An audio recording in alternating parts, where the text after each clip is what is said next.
Rights to freedom is dead. We're coming to get our check. Black first, my brothers and my sisters. Welcome to the Afro Elite YouTube channel. I am your host, Afro Elite. Before we get started, please make sure that you guys hit that subscribe button, hit that like button, hit that share button, notification, all that, because all of that helps the reach and the growth of the channel. And for everything that you all do, thank you very much. Now, you guys know I talk about it all the time. The Chicago police, very, very, very corrupt. So recently there's been a new policy that's essentially banning Chicago police officers from participating in being active KKK member or participating and being a part of any hateful or extremist groups. So we're going to look at this study because you guys know I like my studies. I love a good study. So we're going to look at this study to show how the Chicago Police Department targets black people. And this is just average black people. This is the vehicular stop and frisk. And that's going to give us a good layer and foundation as to what we're going to be talking about a little bit later on. So we're going to read this article about a new policy, a new study being done. And the study is showing how Chicago Police Department have a pretty much vehicular stop and frisk when it comes to black people in Chicago. A new study found that black drivers are 6 times more likely to be stopped by police in Chicago. Now, anybody from Chicago, any black person from Chicago could have been told you this. We didn't need a study, but okay, all right. It continues to say, even in areas like Lincoln Park, where black drivers are less than 1/3 of the population, data shows they still make up more than half of traffic stops. The Free to Move organization is pushing for change in Chicago policing. Denzel Johnson, I doubt he's related to Brandon Johnson, but he's Denzel Johnson, said he was 5 blocks from home getting gas when he was pulled over and surrounded by 4 different police cars. Quote, I was very nervous and very afraid, he said. They began harassing members in the car, my friends. He said the police were looking for 2 black men and mistook Johnson for the suspects. Okay, I'm going to tell you, a situation has happened to me just like this. I was on my way to work. This is when I was working at UPS, so I had to leave in really the middle of the night. I was pulled over, and the police said that I matched the description of somebody who just robbed somebody else, somebody who I guess broke into somebody's house or whatever, but I matched the description. So I'm telling you personally that this has happened, okay, to me. And it's a whole bunch of other people who, if you ask, will confess that that's happened to them as well, too. It goes on to say, data on the city's traffic stop was presented in Monday's city council meeting by Free to Move, a coalition advocating for a more racially equitable system of traffic safety. Their data showed black drivers are 6 times, y'all, 6 times more likely to get pulled over by CPD. The study analyzed more than 4.6 million traffic stops over 19 years in Chicago. So this is not no cherry-picked data. This isn't 1 or 2 years or anything like that. This isn't, well, there was a lot of crime at that particular time, so no wonder. This is over the course of 19 years with 4.6 million stops, all right? So if the data is showing this, the data is very accurate. It goes on to say, quote, it's kind of predictable to be a black driver and be pulled over regardless of what community you are in, said Fifth Ward Alderman Desmond Yancey. However, Fraternal Order of Police President John Catanzara said traffic stops happen in the highest crime neighborhoods, and while people think there's racial disparity, he said it's about taking down criminals. And with the last name Canzaria, can we really be surprised? This is the black and brown coalition that they keep telling us exists and keep telling us is so strong. This is a Hispanic saying, oh no, it's not racial. It's not racial. We're just cracking down on criminals, despite the fact that the study is showing this goes throughout all neighborhoods in Chicago over the span of 19 years. Okay, close to 5 million stops. So this isn't about, oh, well, you just look like a criminal we saw on a police camera before. No, this is about any black person in any neighborhood. All right. Regardless of the time of day, to be very honest with you, even regardless of the time of day, it's not like you get pulled over. What are you doing driving around? It's 2 o'clock in the morning. It's 2 o'clock in the morning, 2 o'clock in the afternoon. You still getting pulled over. But this is the brown police officer sitting up there trying to justify the racial targeting of black drivers. It continues to say, others disagree. Quote, I want that to be true, but when I see that only, I think I saw 1.9% were related to DUI or reckless driving. Certainly, I find it hard to believe that Black and Latina X drivers are so far out of compliance as opposed to white drivers, said Alderman Danielle Laspada, chairman of the Pedestrians and Traffic Safety Committee. Now, what's interesting is the study is literally saying black drivers. The study is saying black drivers, black drivers, black drivers. This happens to black drivers. The study was conducted over 19 years with 4.6 million stops, and they said black drivers, not black and brown, not people of color drivers. Black drivers are 6 times more likely to be stopped by police. And here this Hispanic alderman saying, man, the black and Latino drivers are disproportionately pulled over. This is not what the study is saying. And we see this stuff happen all the time where certain things happen to black people, black drivers, black business people, black people in school and business and all of that. All right. And employment, all of that. And then next, they cite the statistics in the data. It shows black. And then next thing you know, when they talk about it, they're like, yeah, black and brown, black and Latina X. Like, no, no, no. This isn't about you. It goes on to say, Freedom Move data shows that 1% of traffic stops in 2021 resulted in recovery of things like drugs, alcohol, or weapons.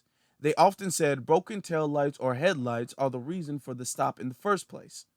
Quote, we don't believe that one broken tail or headlight should be the reason for a potentially invasive, harmful traffic stop, said a member of the group during the council meeting. Freedom Move proposes 3 main solutions, including stopping pretextual stops or stops where the intention is to conduct a suspicious investigation, limiting low-level stops, and ending suspicious consent searches so black drivers can avoid unnecessary experiences, like being shot by the police. Finishing off, it says, quote, we want to feel that they can trust the police officers in their community, La Spada said. ABC 7 Eyewitness News reached out to the Chicago Police Department for a response to the report, but have not heard back. Now, 6 times. Okay, that's not a one-off, and that's not 1 or 2 bad apples. Okay, you're not going to have that over the course of 19 years with over 4 million, close to 5 million stops. You're not going to have that unless this is deliberate, unless they are deliberately doing this. It's not an accident, it's not a coincidence, it's not 1 or 2 bad apples. This is what the system is. This is a part of the Chicago Police Department system and how the whole Chicago Police Department operates. All right. Otherwise, you would not get that type of number. The only way you could get that type of number is if all of the cops are in on it. That's the only way. It can't be just 1 or 2 bad cops. Now, we've been saying stuff like that for years. Now, because of the January 6th invasion and more police officers being exposed to be a part of the Proud Boys, the Oath Keepers, the neo-Nazi groups or whatever, now you're having new, quote, new policies that are supposed to ban police officers from being associated and affiliated with those groups of people. So let's take a look at it. A new policy approved by the city's Civilian Police Oversight Agency will ban Chicago police officers from participating in hate and extremist groups. I'm just trying to wrap my head around the word new. So you're telling me that it's a recent ban. You're telling me that this is something that they just came up with. So it was acceptable and fine until very recent that Chicago police officers participate in hate and extremist groups. According to this, because otherwise you wouldn't use the word new. That means somebody was all like, hey, we got to do something about this. So, new. Okay. I'm not very surprised. It's just kind of like, damn, not even hiding it anymore. It goes on to say the Community Commission for Public Safety and Accountability, CCPSA, unanimously approved of the new policy on Monday. The Chicago Police Department now has 60 days to respond to the policy before it officially goes into effect. 60, what? Okay, 60 days. They have 60 days to respond to the policy. What are they gonna do? Protest? Be all like, I can't believe this. I want to turn to my KKK group, man. What the hell? What? 60 days? Why doesn't it go into effect immediately? Effective immediately. They got 60 days to come on, man. We only got 60 days, 2 months left. Let's party it up with the neo-Nazis as much as we can. Why do they have 60 days before the policy goes into effect? What is that? It goes on to say, CBS 2 has reported in the past on allegations of Chicago police officers participating in far-right anti-government extremist groups like the Oath Keepers and the Proud Boys. This is something that we've been saying for years. The FBI even confirmed that there have been white supremacists or members a part of law enforcement. It's not really the other way around.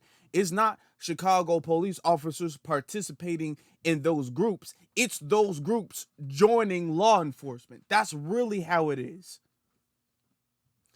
It goes on to say CPD general orders already prohibit officers from, quote, membership in or affiliation with criminal organizations and from association with known members of criminal organizations.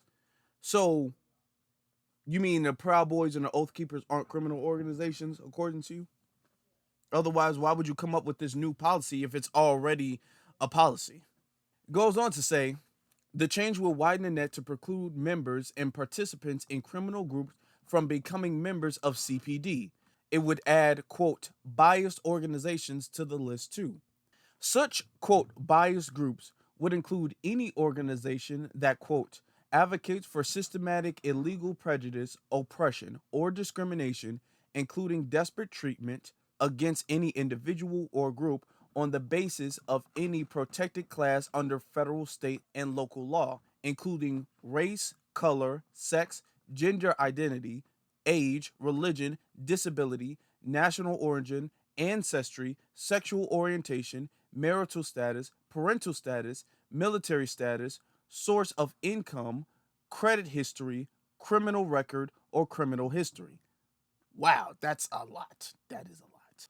It goes on to say, it would also include any group that, quote, commits or advocates for acts of unlawful force or violence to deny others their rights under the Constitution of the United States or the state of Illinois, or to achieve goals that are political, religious, discriminatory, or ideological in nature, or commits or advocates for acts of terrorism or other activities which seek to overthrow, deny, or alter the form of government of the United States by unconstitutional means. Like, for instance, the January 6th invasion, where they invaded the Capitol because they were mad about the presidential election. So, kind of like that. It goes on to say, the policy also reminds officers they are prohibited from using social media to post content, quote, that is disparaging to a person or a group based off of race, color, sex, gender identity, age, religion, disability, national origin, ancestry, sexual orientation, marital status, parental status, military status, source of income, credit history, criminal record, criminal history, or any other protected class. That would include likely following, sharing, or otherwise redistributing such content, with the intent to promote, support, or otherwise endorse a criminal or biased organization or its activities. Cities like Washington, D.C., Dallas, and New York have similar policies on the books. Those who drafted the new policy said it wasn't always easy to decipher what is and isn't a biased organization. Notice how they're using the word new. This is a new policy, which it shouldn't be, but okay, let's continue. It says, what set the change in motion was the case of CPD officer Robert Baker. Now, if you guys have been following me for a minute, I did a live on Robert Baker. He was an officer who was exposed to be affiliated with the Proud Boys during the Lightfoot administration. It continues to say, who was the city's inspector general, who the city's inspector general said was associated with leaders of the Proud Boys, which the FBI labeled as an anti-Semitic white supremacy organization. Now, they like to use the word associated. He was associated. It's not like they would hang out after work at the bar or something like that. They were members. He was a member of their organization. So they're using the word associated like they knew each other or were cool. No, he was a member. That's what it was. Continues to say, Internal Affairs was aware of the case. He was given a 120-day suspension, which is only 4 months. That's literally only 4 months suspension, but he remains on the force. The policy change would likely spell the end of his CPD career. It doesn't need, first off, 4 months, no prison or anything. Even if they fire him, that's not enough. As an officer, he took an oath, and he is a part of a what they call anti-Semitic white supremacy organization. That should be against the law. He should be facing jail time for that, for being a part of a terrorist organization while also being a part of law enforcement. That is illegal. He needs to go to jail, not just be fired, not just have his career ended. Finishing off, it says, the CCPSA says it will monitor how the policy is implemented. Mayor Brandon Johnson has the power to veto the policy, but the mayor campaigned on a promise to fire officers associated with extremist hate groups. An unlikely veto would be overridden by the city council. Now, the thing is that with the situation with Robert Baker, if you guys haven't seen that live, you guys definitely want to go back and check that out. But the thing is with Robert Baker, he needs to be punished. What you guys should be doing if you guys were tough on crime. Now, notice how the tough on crime folks, they're not saying anything. And notice how the Democrats aren't saying anything. The left and the right are on the same page of we want to sweep this under the rug. Neither of them are seizing on this opportunity to take advantage and to use Robert Baker as an example. Neither of them are, because they're on the same page. They lie to the camera about being on a different page, and they lie in the articles, but they're on the same page because neither side is pushing for Robert Baker to be made an example of police officers infiltrating law enforcement. Neither of them are, all right? Nor are the Chicago Police Department. You think, because they like to say, man, a good cop hates a bad cop more than anybody else. Well, if the good cop really hated the bad cop more than anybody else, you think that the Chicago Police Department would be outraged by Robert Baker's presence in the Chicago Police Department. But they're not. They're not outraged. They're not saying anything. Not only the Chicago police aren't saying anything, no police anywhere do you ever find is outraged when it comes to the white supremacists in their mix. None of them are. So they all are cool with it. They're all cool with it. They have to be, because they're not upset with it. And it goes to show the fact that they even said it was new means it wasn't a policy before. But the thing is, the ultimate thing is that it doesn't matter if they have a new policy, a new law, a new bill, a new whatever. It needs to be implemented. Somebody needs to sit there and implement all of these policies, all of these laws, all of these bills, all of that. Okay, because we've been had policies, we've been had that. A lot of stuff should be illegal, but it's getting swept under the rug because nobody is enforcing the law. The people who are supposed to be enforcing the law are a part of these organizations. So if the law is not going to be enforced, it doesn't matter if they have a new policy or not. So who is going to be, that's what I want to know, who's going to be responsible for enforcing this new policy, and who's going to be responsible for the results? Because we should circle back and we should see some results of this new policy, because it was so important. You needed a new policy for it. So we should come back, I don't know, a year later or whatever the case, to see the results of the policy and how it's benefited. So who's going to be responsible for that? That's what I want to know. And unless we have a person who's going to be responsible, because if we don't have a person, we don't know who to hold accountable.